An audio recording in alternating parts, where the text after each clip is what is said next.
Today on the show, Mozambique formally launches restructuring offer for its 2023 Eurobond.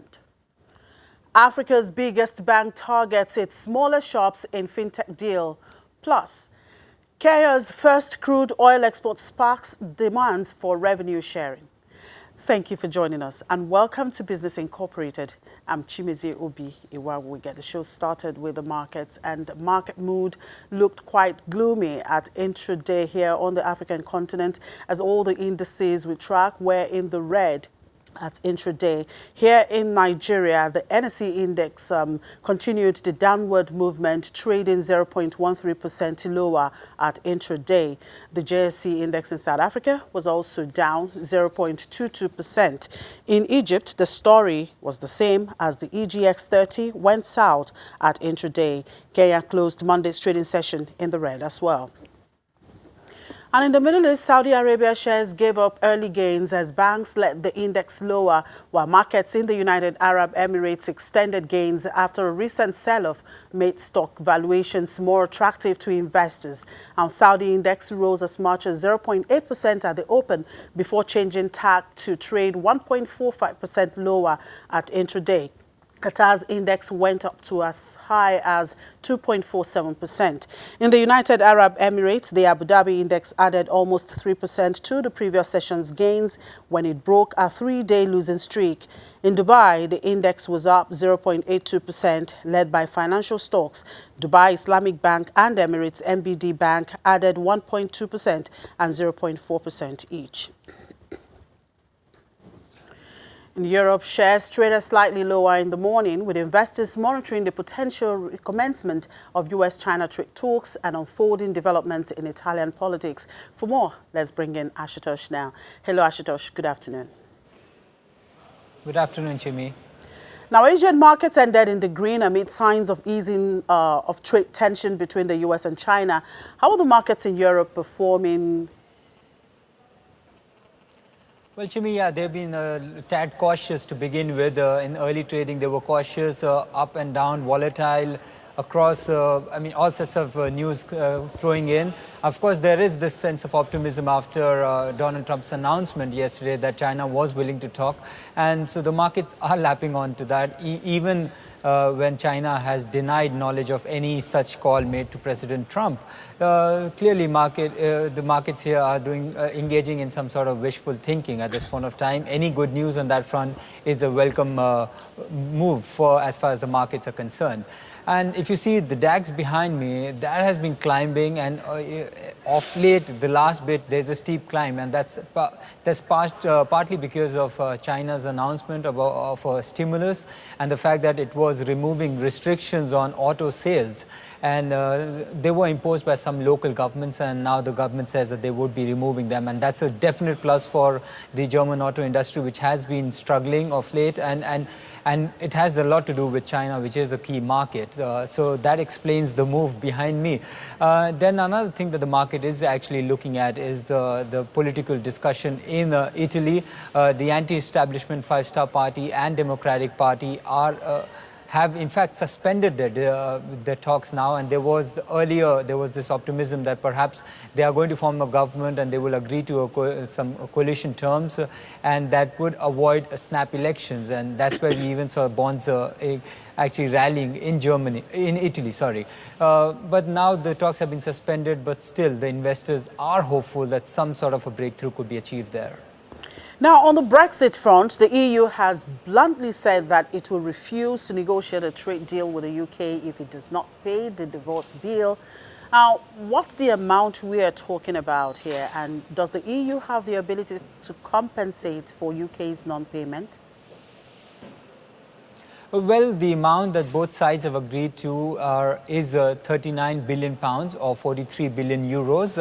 And that's predominantly the dues the amount that is due to the EU from the UK side. I mean, it has made certain financial commitments, whether it has to contribute, under which it has to make contributions to the EU budget, to staff pensions, and also to some long-term projects. So that's the money that actually Britain owes to the EU.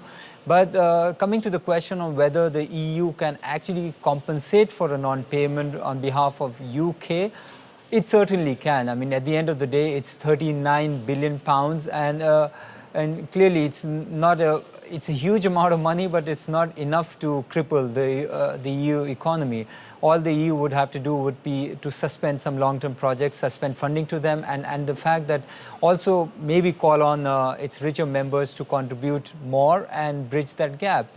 But what's the bigger loss is the fact that there is this loss of trust with a key trading partner, and that is going to be actually quite a huge loss. Okay, a sad one for you guys there in Germany. Ferdinand Pirch, who built Volkswagen into an auto giant that it is today, has died at the age of 82. How do you think he would be remembered?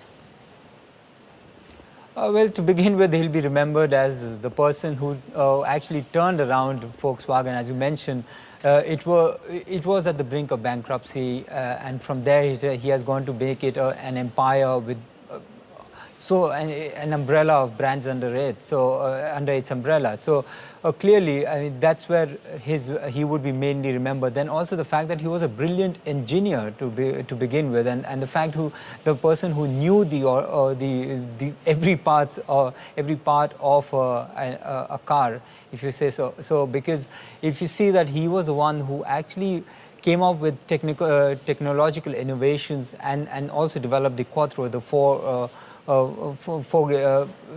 four-drive technology, and that actually catapulted Audi into the leagues of BMW and Mercedes. Then he was also instrumental in acquiring companies and brands such as Bentley, Bugatti, and Lamborghini. All came under the Volkswagen.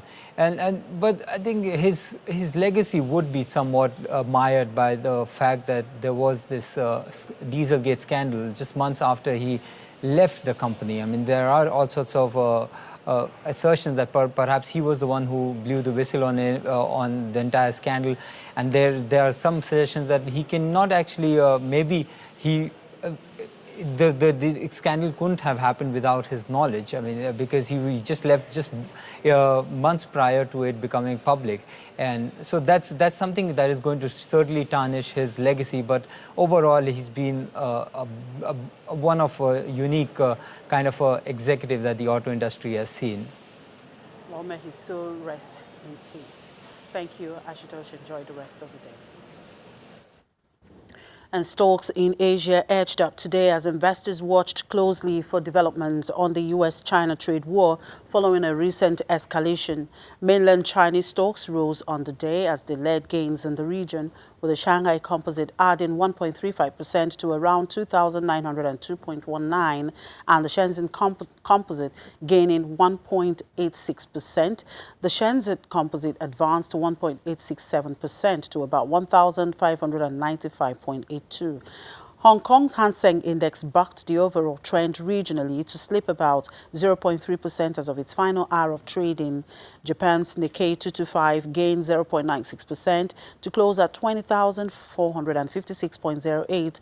The Topix also rose 0.79% to end its trading day at 1,489.69. South Korea's Kospi closed 0.43% higher at 1,924.60. Australia's ASX 200 edged up 0.48% to finish its trading day at 6,471 points. And U.S. stock index futures traded slightly lower this morning as investors monitor developments in trade relations between Washington and Beijing.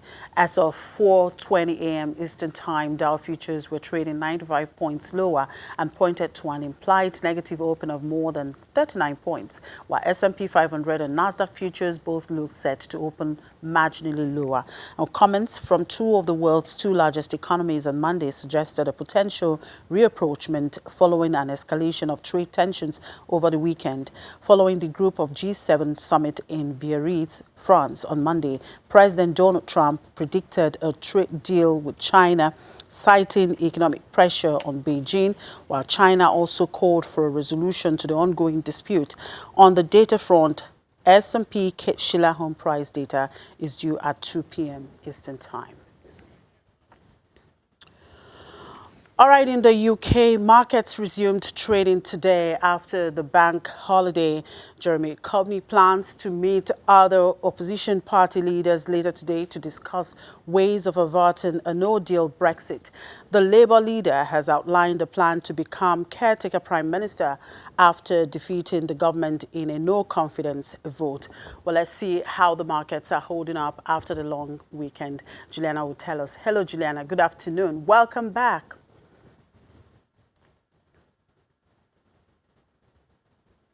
Good afternoon, Chimase. So how are the markets holding up after the long weekend that saw the G7 summit, US-China trade war, and of course, the bank holiday?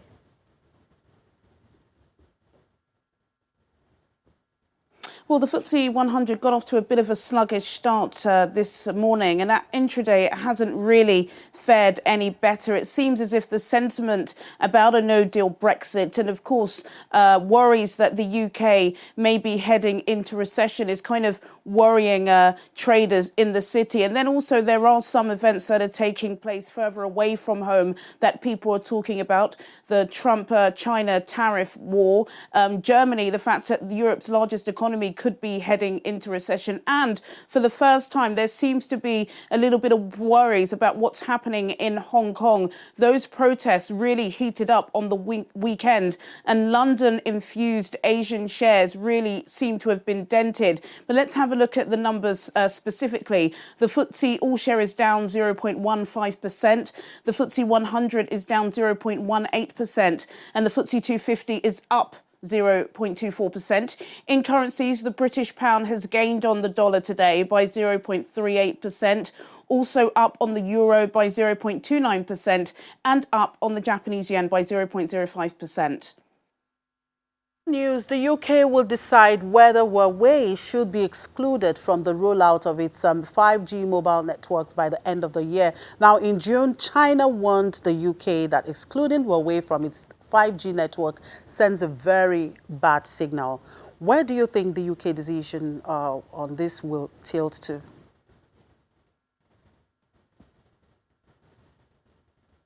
Well, it's likely, Chimase, that the UK will indeed have some aspects of Huawei in its 5G network. That's what sources close to Downing Street are saying. But today, Nicky Morgan, the UK Culture Secretary, she was speaking on radio. And it is really about now that we were expecting some sort of response on whether or not Huawei would be used. Because, of course, the UK have been conducting their own review into security and Huawei over the past year. Donald Trump and Washington have banned some parts of Huawei from their infrastructure and broadband networks due to a national security advice because they think that the Chinese are going to be stealing information. They've also, under Donald Trump, urged some of their biggest allies to follow suit. Now, the only difference between Theresa May's review and the one that Boris Johnson has picked up is, of course, Boris Johnson has a completely different relationship with Trump than he had with Theresa May. Now, Boris Johnson and Donald Trump were allegedly speaking about Huawei when they met face-to-face for the first time in Biarritz during that G7 weekend. And sources close to the US say that if indeed the UK does put Huawei into its networks, it could affect that big trade deal that Donald Trump has been boasting about. So it's a little bit of a predicament that Boris Johnson seems to find himself in. But the UK Big Four networks are all customers of Huawei, and they've been saying that if the UK do indeed decide not to do business with Huawei, that's not good news for innovation in the UK. And they also say that it could backfire and leave customers paying a lot more for their mobile phone use. Well, we'll get to hear what they have to say on that. Thank you, Juliana, and enjoy the rest of the day.